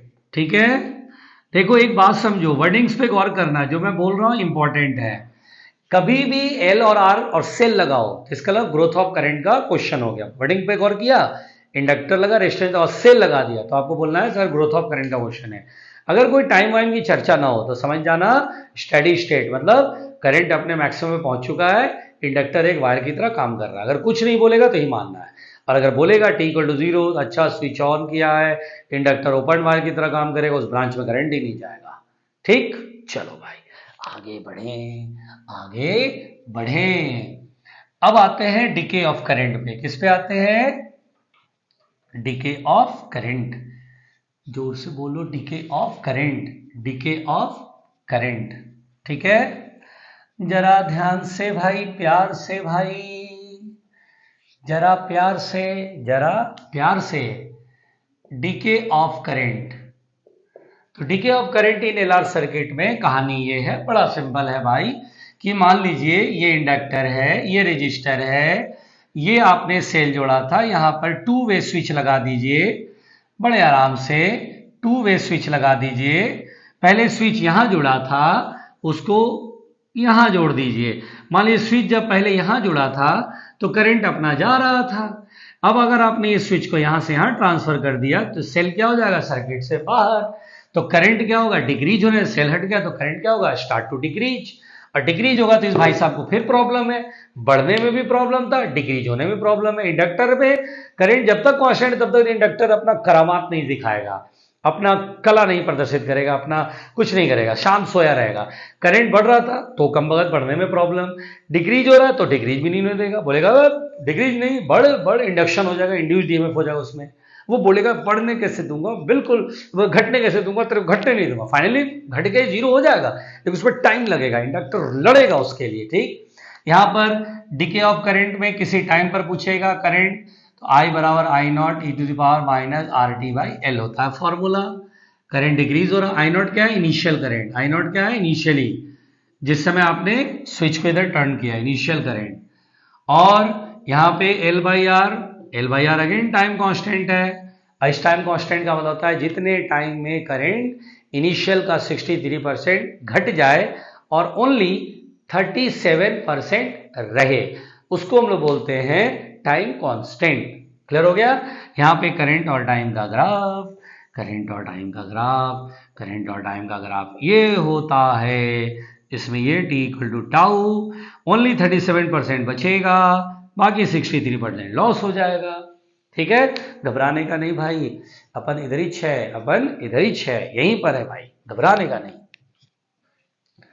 चलो चलो चलो, सुनो गौर से दुनिया वालों, सुनो गौर से दुनिया वालों, सुनो गौर से दुनिया वालों। ओए लाहौल बड़ा कुब्बत, आगे बढ़े। चलो भाई, अब हम यहां पर सीखेंगे, देखिए एलसी ऑसिलेशन। एलसी ऑसिलेशन में सिंपल थ्योरी है, बहुत आराम से। एलसी ऑसिलेशन, ये इंडक्टर है, ये कैपेसिटर है, t=0 पे, एट t=0 पर कैपेसिटर पे चार्ज है मैक्सिमम Q मैक्स, जिसे हम Q0 लिख दे रहे हैं। ठीक है, इनिशियली चार्ज है पॉजिटिव नेगेटिव। जैसे सर्किट कंप्लीट करते हो तो ये सेल की तरह करंट भेजने लगेगा, करंट ग्रो करने लगेगा, करंट ग्रो क्योंकि वोल्टेज है, करंट ग्रो करेगा। इंडक्टर अपोज करता है इसलिए करंट धीरे धीरे ग्रो करेगा, करते करते करते करते करते मैक्सिमम करंट पहुंचेगा। जिस समय मैक्सिमम करंट होगा इसका चार्ट फिनिश, और इसमें करंट मैक्सिमम सर्किट में, यानी आप कहेंगे एनर्जी सारी फिनिश, पहले एनर्जी थी, एनर्जी यहाँ जीरो थी, अब करंट बढ़ रहा है, एनर्जी इसका डिक्रीज करेगा, इसमें एनर्जी बढ़ जाएगा। अब सारा चार्ज खत्म, इसमें एनर्जी मैक्सिमम। फिर current start to decay, current start to decay, तो इस दौरान प्लेट की पोलैरिटी चेंज हो जाएगी। पहले जीरो हुई, फिर पोलैरिटी चेंज हुई, करंट डिक्रीज होने में भी ये टाइम लगेगा। ये भाई साहब करिश्मा दिखाते हैं, तो चेंज होने में टाइम लगता है, मतलब डिक्रीज होने में टाइम लगेगा, उतने देर तक करंट जबरदस्ती फ्लो करेगा, तो ये पोलैरिटी पलट जाती है ना। तो इसको हम लोग बेसिकली स्प्रिंग मास सिस्टम से कंपेयर करते हैं। ये स्प्रिंग है, ये ब्लॉक है, एम मास का ब्लॉक, ये के स्प्रिंग कांस्टेंट। अगर मैं यहां पर कंपेयर करूं, ये हमारा इंडक्टर है, ये हमारा कैपेसिटर है। तो शुरुआत में जैसे इसमें काइनेटिक एनर्जी दिया है ना, तो शुरुआत में इसमें इलेक्ट्रोस्टैटिक एनर्जी है। तो दरअसल स्प्रिंग मास सिस्टम में जो काइनेटिक एनर्जी है वो कैपेसिटर के इलेक्ट्रोस्टैटिक एनर्जी से कंपेयर करना है। ठीक है, इलेक्ट्रोस्टैटिक एनर्जी से कंपेयर करना है। ठीक, बॉडी के मास को इंडक्टर एल से आपको कंपेयर करना है। ठीक है, इंडक्टेंस एल से कंपेयर करना है। ठीक, अब यहां पे जरा ध्यान दीजिएगा, इसमें वेलोसिटी है, तो वेलोसिटी को दरअसल हमें यहां पर चार्ज से कंपेयर करना है। किससे कंपेयर करना है? चार्ज से। ठीक है ना। फिर यहां पे मैग्नेटिक एनर्जी आ जाएगी, तो यहां पे जब इधर जाएगा तो स्प्रिंग पोटेंशियल एनर्जी आ जाएगी। तो स्प्रिंग पोटेंशियल एनर्जी दरअसल मैग्नेटिक एनर्जी से कंपेयर करना है। ठीक है, मैग्नेटिक एनर्जी से कंपेयर करना है। करंट फ्लो करेगा, तो करंट को दरअसल यहां पे एक्सपेंशन और कंप्रेशन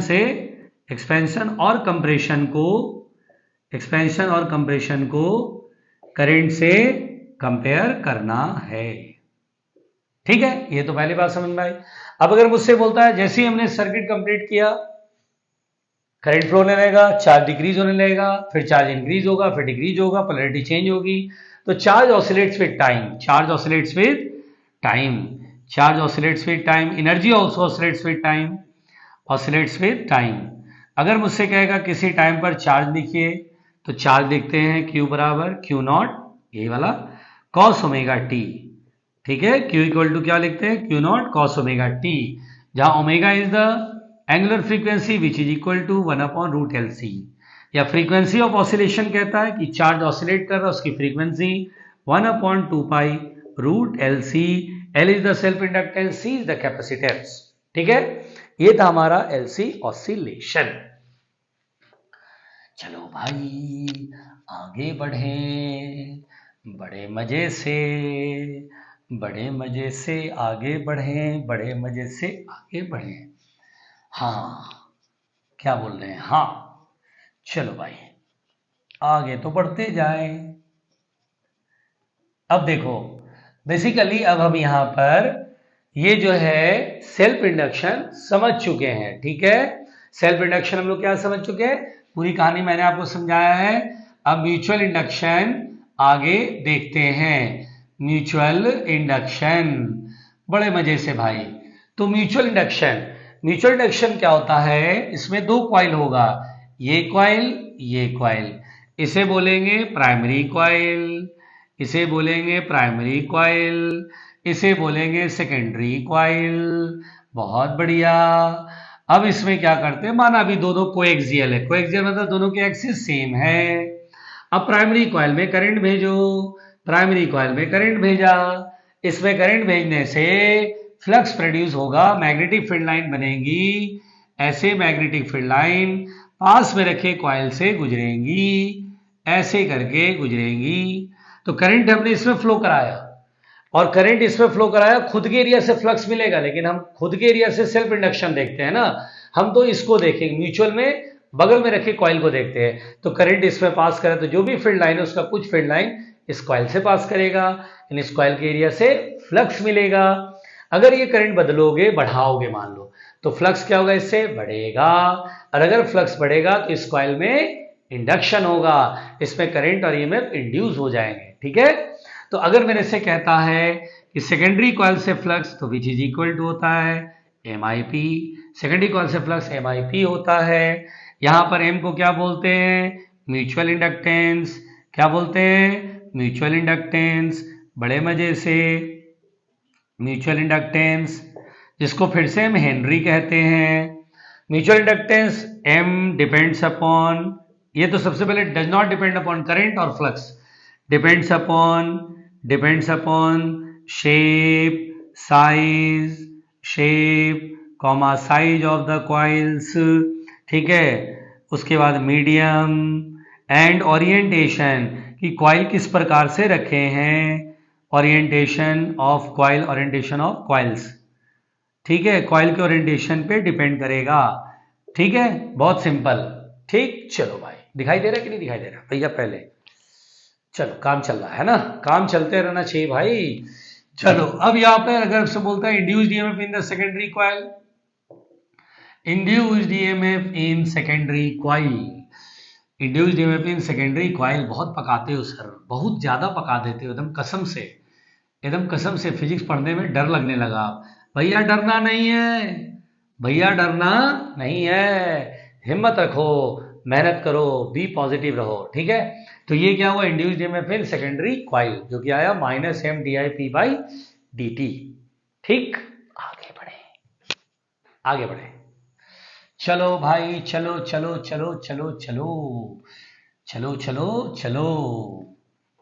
चलते रहना चाहिए, गाड़ी चलती रहनी चाहिए। हाँ भाई, अब अगर मान लीजिए इसमें पहला पॉइंट, अगर मान लो आपसे कहेगा कि दो कॉइल है, सर्कुलर कॉइल और कॉन्सेंट्रिक है, नंबर ऑफ टर्न इसमें N1 N2, इसका रेडियस R2, इसका रेडियस R1, ठीक है। अब मुझसे बोला बताओ म्यूचुअल इंडक्टेंस कैलकुलेट करो, तो देखिए छोटे वाले कॉइल को प्राइमरी नहीं मानेंगे, प्राइमरी हम बड़े वाले को मानेंगे। क्यों? क्योंकि यहाँ पे R2 बहुत ज़्यादा छोटा है, तो हम किसको प्राइमरी मानेंगे? बाहर वाले कॉइल को।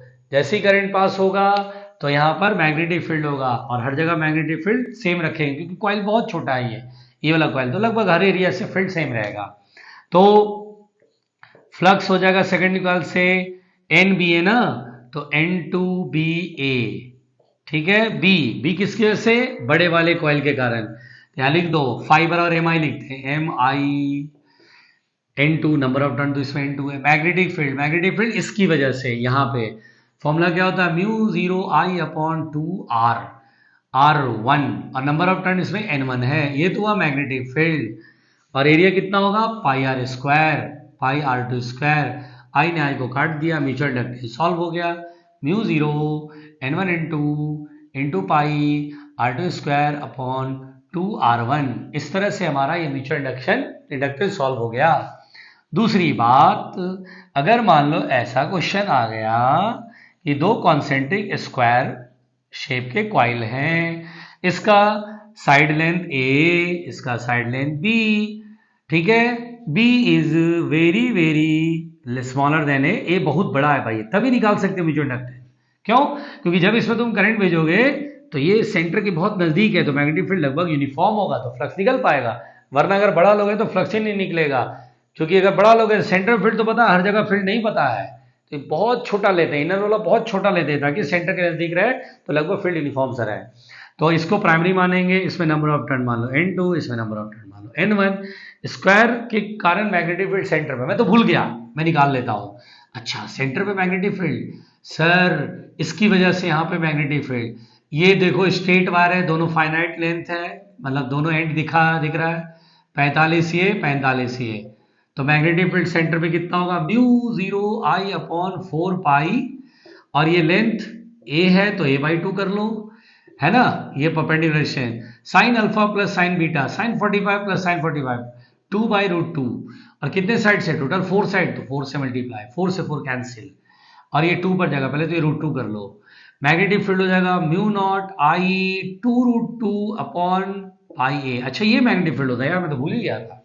चलो भाई, तो अच्छा नंबर ऑफ टर्न अगर n है तो n से मल्टीप्लाई करते, चलिए भाई, फाई बराबर होता है MI, मतलब फाई बराबर होता है, इससे फ्लक्स निकालो, NBA, तो N मैग्नेटिक फील्ड B, और इसका एरिया कितना लिखेंगे, B², ओके, स्क्वायर है तो B², ये लिखेंगे MI/2B, B की वैल्यू ये है, μ0I/2√2/πA, नंबर ऑफ टर्न कितना है, N1 × B², आई ने आई को खत्म कर दिया, आई खत्म, तो mu 0 n1 n2 2√2 B square upon pi A, आ गया भैया म्यूचुअल इंडक्टेंस। क्लियर हुआ? चलिए आज देखना पड़ेगा, मिटा दे। चलो भाई मिटाते हैं भाई, मिटाते हैं भाई, आज तो मिटा ही देते हैं, आज तो मिटा देते हैं, वक्त बहुत हो गया रायता। चलिए अब यहां पे हम लोग नेक्स्ट पॉइंट बढ़ते हैं, देखिएगा ध्यान से। अगर कभी भी क्वेश्चन आपको मिल जाए, एक सोलेनॉइड है ना, एक सोलेनॉइड है ऐसे करके, ये इनर सोलेनॉइड मान लो, और इसके ऊपर दूसरा सोलेनॉइड यूं करके ऐसे करके लपेटा हुआ है, दो सोलेनॉइड है, कभी भी बोले म्यूचुअल इंडक्टेंस, तो आप ये फॉर्मूला याद रखो, अंडर रूट L1 L2। क्या याद रखेंगे? M बराबर अंडर रूट L1 L2। चाहो तो L1 L2 की वैल्यू लिख लो, फॉर्मूला क्या होता है, म्यू 0 n1 स्क्वायर ए अपॉन एल, बढ़ाया मैंने, बताया मैंने, कोई मना कर गया तो याद रखना, छोड़ूंगा नहीं तुम लोगों को, सब मेहनत करके मैंने पढ़ाया है, ठीक है, ऐसे करके लिख लेना, ठीक है। तो पहले तो ये म्यूचुअल इंडक्शन समझ में आ गया। यहां पर बेटा अगर कभी भी जनरल रिलेशन कहता है, general relation between m L1 and L2 बोलता है, तो m इक्वल टू होता है k under root L1 L2, ये जनरल रिलेशन होता है। इसमें k का मतलब होता है कॉफिशिएंट ऑफ कपलिंग, क्या बोलते इसे, कॉफिशिएंट ऑफ कपलिंग। बड़े मजे से, जरा मैं इंक भर लूं यार, जरूरी है, जोर से बोलो, जरूरी है भाई, ठीक है, जरूरी है। ये रहा, भर गया भैया इंक। अब हम आगे बढ़ने वाले हैं। क्या ये सही चल रहा है वीडियो? बिल्कुल सही चल रहा है, प्यार से चलते रहने दो, जोर से बोलो, चलते रहने दो। हाँ भाई, और एक घूंट पानी भी तो बनता है यार, तुम लोग तो पानी पी पी के पढ़ रहे होगे, हमें भी तो पी लेने दो।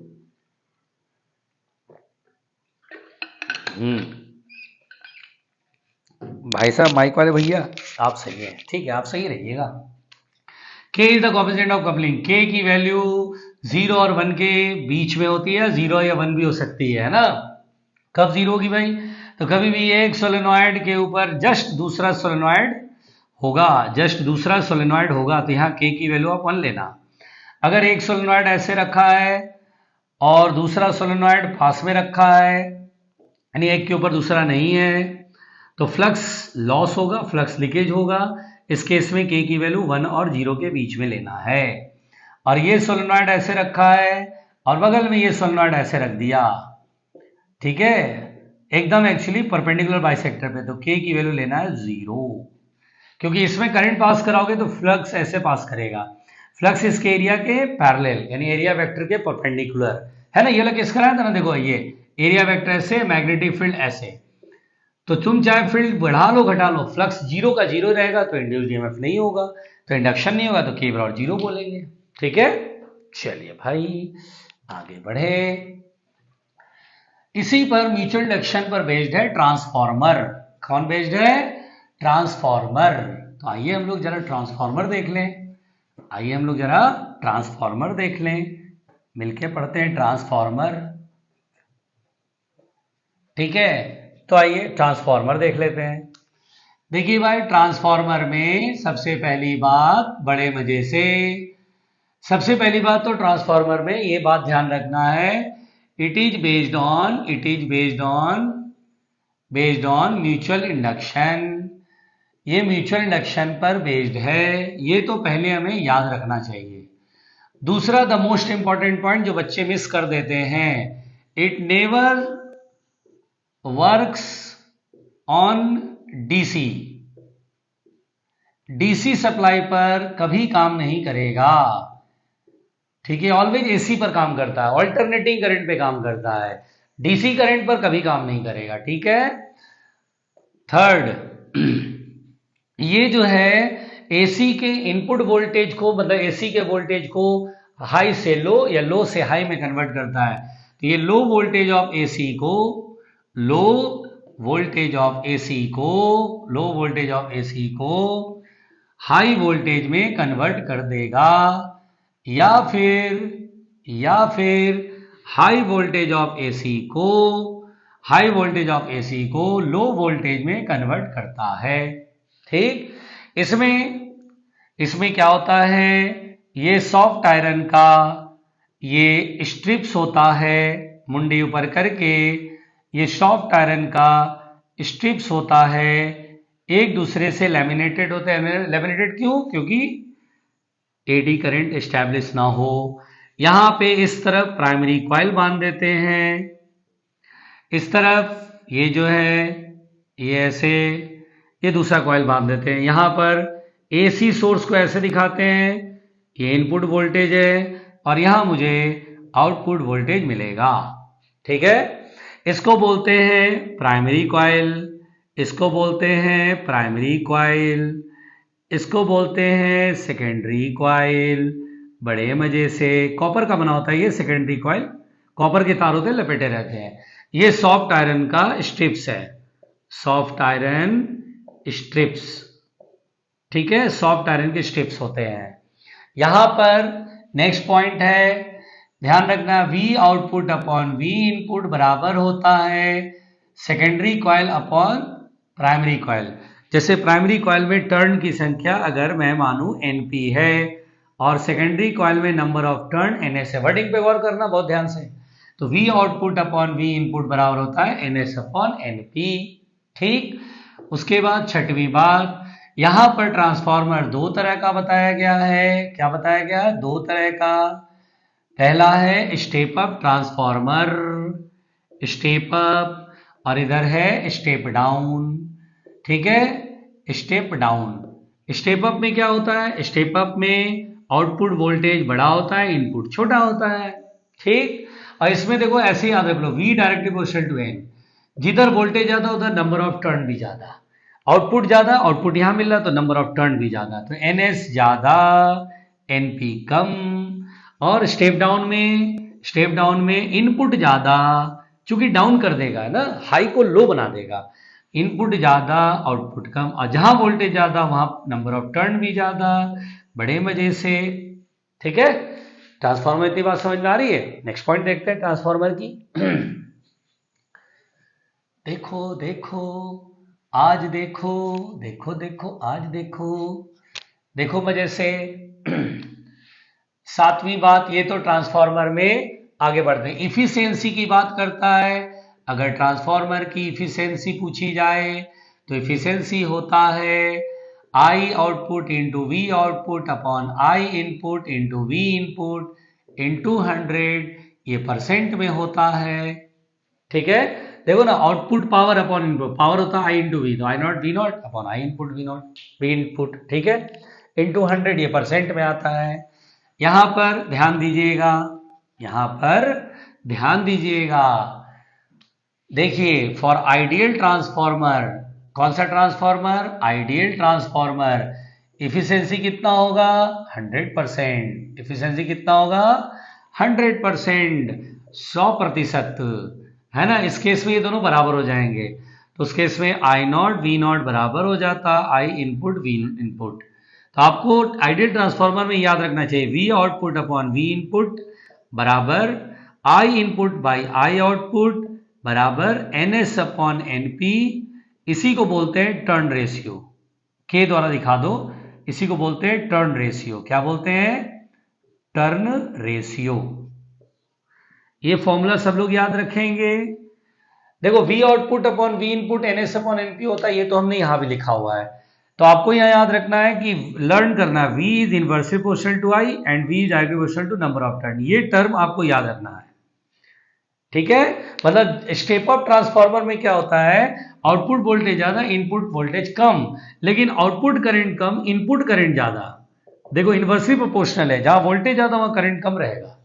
यहां देखिए, वोल्टेज ज्यादा करंट कम, ये थ्योरेटिकल सवाल आता है, इसलिए आपको ध्यान रखना चाहिए ये चीज। ठीक है, ये ध्यान रखना चाहिए यहां पर। तो देखिए, वोल्टेज जहां ज्यादा वहां करंट कम, और यहां आउटपुट करंट ज्यादा हो जाएगा। ठीक है, ये हमेशा ध्यान रखना है।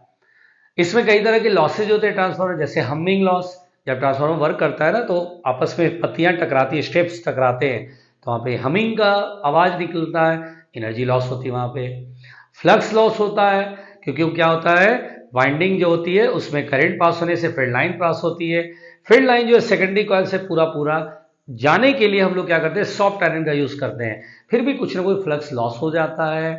दूसरा एडी लॉस। एडी लॉस में क्या होता है, जब वेरिएबल मैग्नेटिक फील्ड होता है, मैग्नेटिक फील्ड वेरी करता है, तो वहां पर फ्लक्स चेंज होता है। फ्लक्स चेंज होने से स्ट्रिप में, मेटेलिक स्ट्रिप में एडी करंट बनता है, उसकी वजह से भी एनर्जी लॉस होता है। ठीक है, चलो भाई आगे बढ़ते हैं। अब हम लोग अब हम लोग एडी करंट पढ़ लेते हैं। जोर से बोलो एडी करंट, जोर से बोलो एडी करंट। अब हम लोग क्या पढ़ने जा रहे हैं, एडी करंट। चलो भाई एडी करंट, तो एडी करंट क्या होता है, एडी करंट होता है सबसे पहले तो ये मेटेलिक प्लेट में होने वाला करंट प्रोड्यूस होता है, जिसमें क्या होता है, ये मेटेलिक प्लेट है, this is the metallic plate, और इसमें अगर आप इसको मैग्नेटिक फील्ड में रखते हैं, चलो तो मैग्नेटिक फील्ड में रखने पर ये कॉइल नहीं है, प्लेट है। अगर मैग्नेटिक फ्लक्स चेंज होता है, अगर फ्लक्स चेंज होता है, प्लेट के एरिया से फ्लक्स क्या हो रहा है, चेंज होता है, तो चेंज होने से यहाँ तो पूरे में इलेक्ट्रॉन है, तो इलेक्ट्रॉन अपना पाथ खुद चुनता है इस तरह से कि रेजिस्टेंस कम हो रेजिस्टेंस कम हो, है ना। इलेक्ट्रॉन को अगर बोले कि तू अपना पाथ खुद चुन ताकि करंट बनाना, तो अपना वैसा पाथ चुनता है जिसमें रेजिस्टेंस क्या हो, कम हो, तो करंट क्या होता है, बहुत स्ट्रॉन्ग करंट प्रोड्यूस होता है। इसी को हम लोग बोलते हैं एडी करंट। क्या बोलते हैं, एडी करंट। ठीक है, it is a strong current, it is a strong current, ये एक स्ट्रॉन्ग करंट है, एकदम मजबूत करंट होता है, जबरदस्त, एकदम फ्लक्स में चेंज का बहुत तेज विरोध करता है, बहुत कड़ा अपोज करता है। ठीक है, जबरदस्त, फ्लक्स भी भूल जाता है कि हम क्यों चेंज हुए। उसके बाद दूसरी बात, यहां पर अगर मान लीजिए कभी मेटेलिक प्लेट को आपने ऐसे वायर से लटका दिया और मैग्नेटिक फील्ड में कभी बाहर कभी अंदर ऑसिलेट कराते हैं, ठीक है, ऐसे ऑसिलेट हो रहा है, कभी ये फील्ड से बाहर जा रहा है, कभी फील्ड में अंदर आ रहा है, ऐसे बाहर जा रहा है अंदर आ रहा है, तो इस केस में इलेक्ट्रोमैग्नेटिक डैम्पिंग होता है, यानी धीरे धीरे प्लेट का जो एनर्जी ऑफ ऑसिलेशन वाला ऑसिलेशन धीरे धीरे घटेगा, फाइनली रुक जाएगा। इलेक्ट्रोमैग्नेटिक डैम्पिंग अकर्स, यहाँ पे इलेक्ट्रोमैग्नेटिक डैम्पिंग होता है। ठीक है, यहाँ पे इलेक्ट्रोमैग्नेटिक डैम्पिंग होता है और धीरे धीरे प्लेट रुक जाएगा। क्यों रुकेगा, क्योंकि जैसे ही फ्लक्स चेंज होगा एडी करंट स्टैब्लिश होगा बहुत सारा, खतरनाक रूप से, और वो फ्लक्स में चेंज का बहुत तेज अपोज करेगा। फ्लक्स में चेंज का अपोज मतलब मोशन का अपोज हो जाएगा, धीरे धीरे रुक जाएगा, इसको बोलते हैं इलेक्ट्रोमैग्नेटिक डैम्पिंग।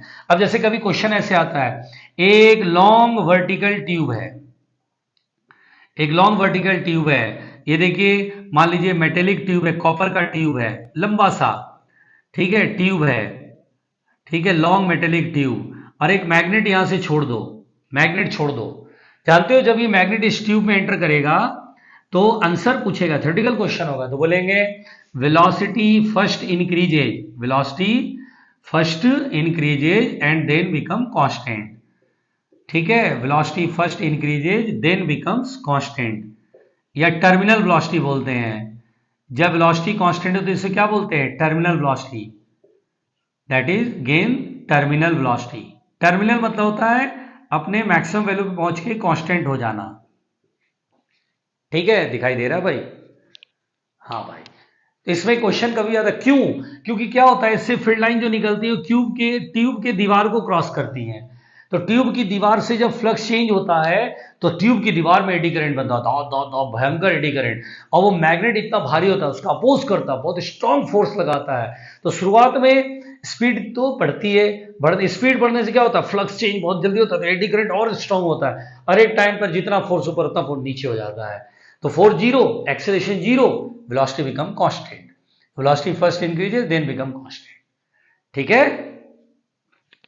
आइए आगे बढ़े, जोर से बोलिए आगे बढ़े, जोर से बोलो आगे बढ़े भाई, आगे बढ़े, आगे बढ़े भाई, आगे बढ़े।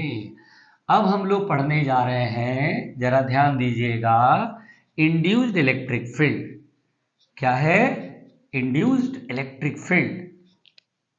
Induced electric field, induced electric field. चलो भाई चलो, आओ पढ़ो। इंड्यूस्ड इलेक्ट्रिक फील्ड, जिस किसी रीजन में मैग्नेटिक फील्ड टाइम के साथ बदलता हो। वर्डिंग को गौर से सुनना, जो मेरे शब्द है ध्यान से सुनना।